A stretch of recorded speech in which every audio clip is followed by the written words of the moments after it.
"That's not my daughter." Those were the words my mother said while pointing directly at me. The room went silent.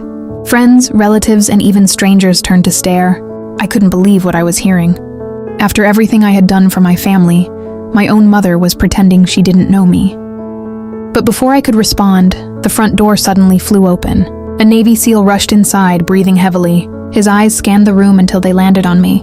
Then he shouted 4 words that changed everything. "It's them! Get command!"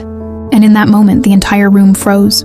My name is Emily, and for most of my life, I was the invisible child. My younger brother Jake was the favorite. No matter what he did, my parents praised him. No matter what I achieved, it was never enough.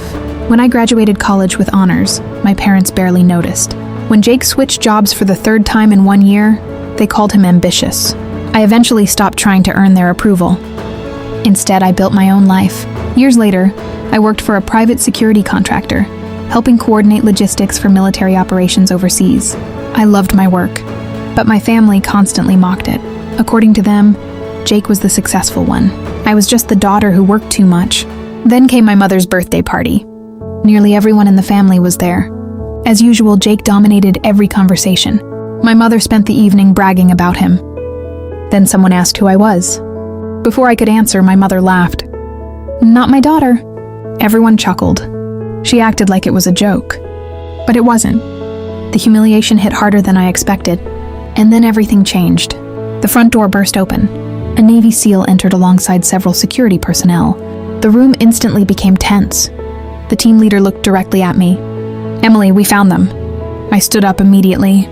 Months earlier, I had helped coordinate information connected to a major security investigation involving stolen military equipment. The operation had finally reached its conclusion. The SEAL wasn't there because of my family. He was there because of my role in the investigation. But my relatives didn't know that. For years, they assumed my work wasn't important. Now they were watching trained military personnel address me with respect. The room that had been laughing moments earlier was completely silent. Even Jake looked stunned. For the first time, nobody was talking over me. Nobody was mocking me. Nobody was pretending I didn't matter. Later that night, my mother tried to explain herself. She claimed her comment had only been a joke. Maybe it was. Maybe it wasn't. But the damage had already been done. For years, my family measured success by appearances. They admired whoever got the most attention, whoever told the best story, whoever looked impressive from the outside. They never bothered to learn what I actually did. And that's why they were so shocked. Not because I had changed, but because they had finally seen who I had been all along. That night taught me something important. You don't need everyone to recognize your worth.